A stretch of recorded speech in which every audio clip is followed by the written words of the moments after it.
J'avais envie aujourd'hui de vous parler de la beauté du Saint-Sacrement, de la grandeur de la présence de Dieu cachée sous cette simple petite apparence d'un morceau de pain, de quelques gouttes de vin. Mais malheureusement, l'actualité française et européenne vient attrister ce propos. Aujourd'hui, une personne sans défense, c'était hier en réalité, une personne sans défense a été condamnée à mort de manière totalement injuste, simplement parce que certains ont envie de se débarrasser de lui. La Cour européenne des droits de l'homme, qui vient de perdre de ce fait le droit de porter ce nom, vient de condamner à mort, de la manière peut-être la plus horrible qui soit, en privant de nourriture, en privant d'eau, une personne qui n'a pourtant rien fait de mal. Cette personne est dans un état où elle réagit peu, mais cette personne réagit quand même à la présence de ses proches. Il s'agit de Vincent Lambert, il est capable de comprendre ce qui se passe autour de lui, il est capable de réagir à son niveau. Et pourtant, parce que certains médecins et certaines personnes ont décidé qu'il devait mourir, parce qu'il dérangeait, eh bien, comme Saint Maximilien Kolbe, on va bientôt lui couper la nourriture et l'eau jusqu'à ce que mort s'en suive. Ses propres parents n'ont pas eu l'autorisation de porter plainte pour mauvais traitement, alors que depuis plusieurs mois, son assistance, c'est-à-dire les séances de kiné, etc., et ceux qui savent ce que c'est que de vivre avec une personne alitée, savent à quel point c'est important. Ces séances sont arrêtées depuis plusieurs mois et les parents n'ont pas pu porter plainte pour mauvais traitement. Aujourd'hui, nous sommes revenus avant l'époque de Nuremberg. J'espérais que depuis que le régime national-socialiste, le régime nazi, avait étendu ses ravages sur l'Europe, nous étions au moins ici en Europe revenus à un peu de civilisation et qu'on ne se permettrait plus de mettre à mort, légalement, une certaine catégorie de personnes, juste parce qu'elles dérangent, ou parce que certains pouvoirs ont décidé qu'ils avaient droit de vie et de mort.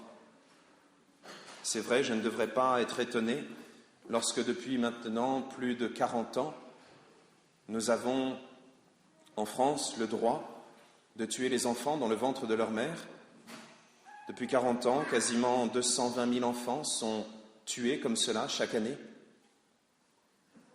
Je n'aurais pas dû être étonné puisque depuis plusieurs années, voire plusieurs dizaines d'années, l'eugénisme, c'est-à-dire ce rêve de créer une race pure, une race supérieure, est en œuvre, puisqu'on élimine déjà 96% des enfants trisomiques et que, aujourd'hui, des tests sont mis sur le marché de manière tout à fait légale pour savoir si un enfant correspond au cahier des charges de ses parents.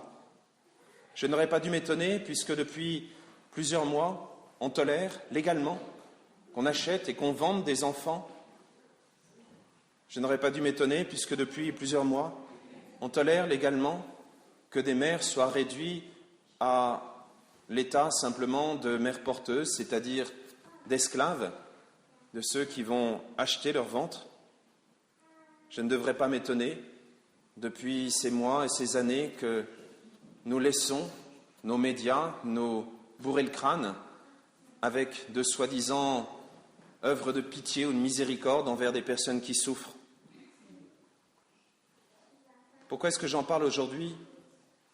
Parce que le Christ se fait le plus petit, sans défense. Encore plus sans défense même que ses enfants, tellement mignons, puisqu'il se fait tout petit dans le Saint-Sacrement de l'Eucharistie. Et sous l'apparence d'un morceau de pain, il ne peut pas ni s'enfuir si on essaye de le voler ou de quoi que ce soit. Il ne peut pas se défendre contre des pratiques sacrilèges, il ne peut rien faire. Et aujourd'hui, ce sont ces personnes faibles que l'on est en train d'attaquer. Je le dis aussi parce que le Christ nous l'a dit, nous a prévenus. J'avais faim et vous m'avez donné à manger, c'est à moi que vous l'avez fait. J'avais soif, vous m'avez donné à boire, c'est à moi que vous l'avez fait. J'avais faim, j'avais soif, Vous ne m'avez pas donné à manger, vous ne m'avez pas donné à boire, ce n'est pas à moi, c'est à moi que vous ne l'avez pas fait, plutôt. Et aujourd'hui, je ne veux pas porter cette condamnation.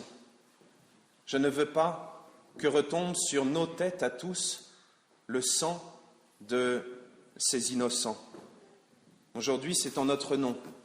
Je crois que la plupart des personnes qui sont présentes ici sont citoyens européens. Je pense que c'est en notre nom, à tous, que cette décision a été rendue. Ne nous laissons pas voler la civilisation. Ne nous laissons pas voler les bases sur lesquelles nous l'avons construite. Des bases qui sont pourtant toutes simples. Et la première lecture nous le rappelait. Tu ne tueras pas. C'est pas compliqué. Et dans le doute de savoir si c'est encore un être humain ou pas, eh bien on ne tue pas. C'est tout. C'est pas... Si on vous disait, faites exploser cette maison, il y a peut-être un être humain dedans, vous n'allez pas le faire. Pourquoi est-ce qu'on accepte de le faire avec un petit enfant ou avec un malade ou avec un vieillard? Aujourd'hui, je nous invite tous à prendre tous les moyens légaux qui sont à notre portée pour empêcher que cette décision soit mise en œuvre. Nous avons, à longueur de journée, notre joli gouvernement qui nous invite à être attentifs aux personnes seules. Comme il y a la canicule, il faut leur donner à boire. Eh bien, nous pourrions, par exemple, signaler comme personne laissée à l'abandon et qui a besoin qu'on lui donne à boire, juste un verre d'eau, ce Vincent Lambert et beaucoup d'autres. Nous pourrions aussi, puisque la plupart des personnes qui ont voté ces lois le font avec l'aide de nos suffrages, écrire à tous ceux que nous avons élus en leur disant que nous ne les avons pas élus pour légaliser le meurtre. Nous pourrions aussi nous faire voir d'une manière ou d'une autre. Et puis aujourd'hui, il y a des moyens spirituels que je nous invite tous à mettre en œuvre, qui est d'abord la prière, qui sont d'abord la prière et aussi l'adoration du Saint-Sacrement. Parce que le Christ, en se faisant tout petit, se fait le dernier, s'unit totalement à nous. Le Christ, lorsqu'il vient, nous demande simplement d'être là, présent, de l'adorer, de venir à son aide.